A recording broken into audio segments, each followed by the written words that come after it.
La industria nacional tiene en su haber modelos que marcaron toda una época y que por una u otra razón se instalaron en el corazón del público. En el caso de los vehículos de transporte de pasajeros, hay uno que ocupa ese lugar tan caro a los afectos de los usuarios que fueron llevados de aquí para allá durante tantos años.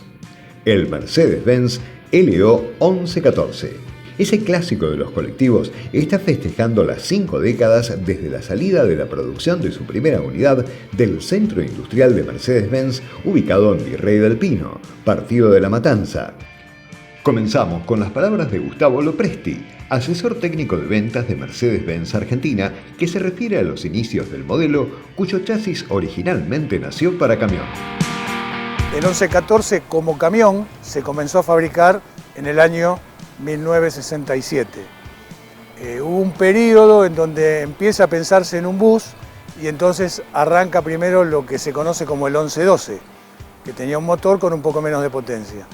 En el año 1970 se define ya finalmente la producción del 1114, que tuvo, digamos, su nacimiento a partir de la mecánica del camión, en lo que respecta a motorización, eje delantero, caja de velocidades, pero que como diferencia interesante se modificó en el eje trasero, porque el camión, como era utilizado como transporte de carga, necesitaba quizás tener más fuerza en los cambios iniciales de salida, entonces tenía un eje de doble velocidad o eje de alta y baja, que en realidad no era de producción Mercedes, era de proveedor, era de Eaton, con alta y baja de comando eléctrico, y el 1114 sí nace con un eje de producción Mercedes.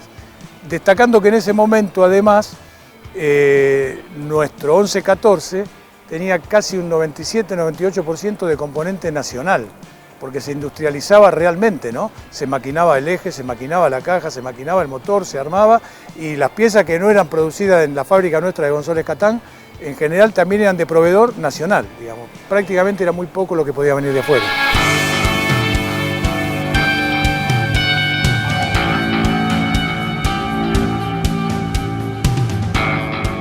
Es momento de hablar del corazón del mítico 1114, su motor y también de la caja de transmisión.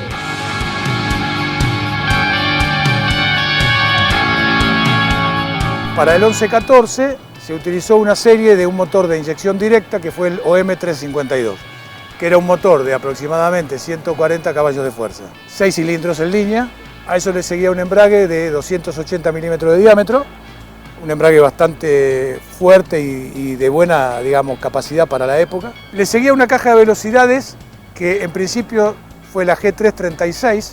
Ese valor 36 indica la capacidad de aceptación de torque en kilográmetros. Eran 36 kilográmetros o 360 newton-metros. Y después fue reemplazada finalmente por una G40, que obviamente lo que se aumentó con una caja mecánicamente similar fue la capacidad de aceptación de torque. Con una virtud, digamos, esa caja tenía una primera tan desmultiplicada que prácticamente no era utilizada. Y muchos choferes, muchos colectiveros ni siquiera sabían que la caja tenía una primera. Ellos salían en una velocidad que ellos la interpretaban como primera, pero que en realidad era la segunda marcha. Y era una caja de 5 velocidades. Y después tenía un eje trasero denominado HL4. En Mercedes-Benz los ejes traseros, esa sigla HL identifica ese eje, dónde va montado y para qué vehículo. La H es inicial de una palabra en alemán que es Hinterachsen, que quiere decir eje trasero, y la L es Lastkraftwagen, que significa camión o transporte de cargas. En realidad, porque sí era un eje de camión, que se utilizó, por ejemplo, en Brasil el 1114 no era 1114, era 1113, y tenía un eje de una única velocidad, porque es un producto que nació para un transporte de cargas urbano o media distancia, no era un vehículo de larga distancia.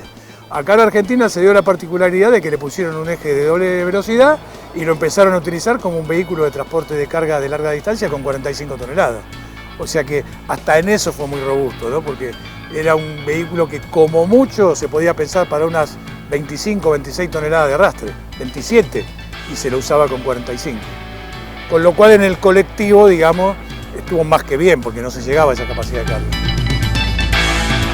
Además de su estética con inconfundible frontal y toda la decoración de la que fueron objeto cada una de las unidades, el fuerte de este modelo era su capacidad y funcionalidad para el transporte de pasajeros. Es tiempo de conocer esos aspectos y también las versiones de chasis utilizadas. El peso bruto total está en los dos primeros números que identifican la sigla, que son 11 toneladas. Partiendo de que el chasis, como salía de fábrica, podía estar en 3,5 toneladas, al agregarle la carrocería se iba a 6,5, 7 toneladas, entonces quedaban todavía técnicamente unas 4 toneladas para lo que implicaba el transporte de personas. ¿Sí? Porque estamos hablando de que un vehículo ya carrozado, como el que estamos viendo, estaba alrededor de unas 7 toneladas. Y eso, digamos, es lo que nosotros documentábamos técnicamente. En general, siempre se usaron con un poco de sobrecarga y el vehículo lo soporta y lo soportó muy bien, ¿no? Había 3 versiones de largo entre chasis. La más larga era 5100, después estaba 4800 y 4200, si no me equivoco. Esas eran las 3.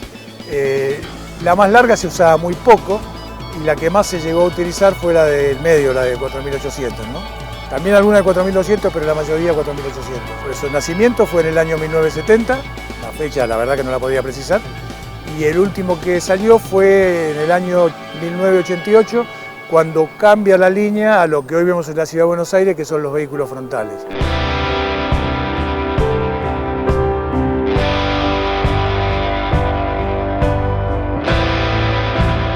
Estética con adornos, obras de arte del fileteado, colores vivos, anécdotas, una y otra historia para contar. Todo eso se resume en el histórico colectivo 1114. Aquellos que lo vivimos, no solo como en mi caso que lo viví desde adentro trabajando en la fábrica, sino como usuario, lo vamos a recordar siempre con mucho cariño. Yo siempre cuento una anécdota. Cuando era chico, yo tuve 2 enamoramientos grandes con el 1114. Uno era de pibe, que yo iba a la pileta al Club Vélez Sarsfield desde mi barrio, que era Floresta, con mis amigos, estoy hablando de 10, 11, 12 años, y nos habíamos hecho muy amigos de un colectivero de la línea 106, que él sabía y nos esperaba, inclusive si llegaba a la parada y sabía que alguno estaba retrasado, se quedaba un poquito esperando para llevarnos a todos, ¿no? E inclusive no nos cobraba el boleto. Y la otra anécdota linda, mi papá, que era ferroviario, él, para poder sumarle algo a su sueldo y mantener a la familia, tenía un puestito de venta de facturas y churros en la puerta del hospital ferroviario. Y yo lo acompañaba normalmente 3 o 4 días a la semana, a las 5 de la mañana, a tomar el colectivo ya con las canastas, con la mercadería. Había mucha interacción con el chofer solía hacerse amigo de la gente que tenía un horario periódico y era muy agradable, ¿no? Entonces yo lo vivía en 1114 como algo lindo, como usuario, y después terminé de reforzar esa idea desde la práctica y trabajando en la mecánica del vehículo. Nos vamos a un breve corte y seguimos reviviendo la historia del Mercedes-Benz 1114, un modelo que, si bien actualmente ya no se fabrica más, es habitual que los argentinos recuerden a este clásico que sigue generando nostalgia.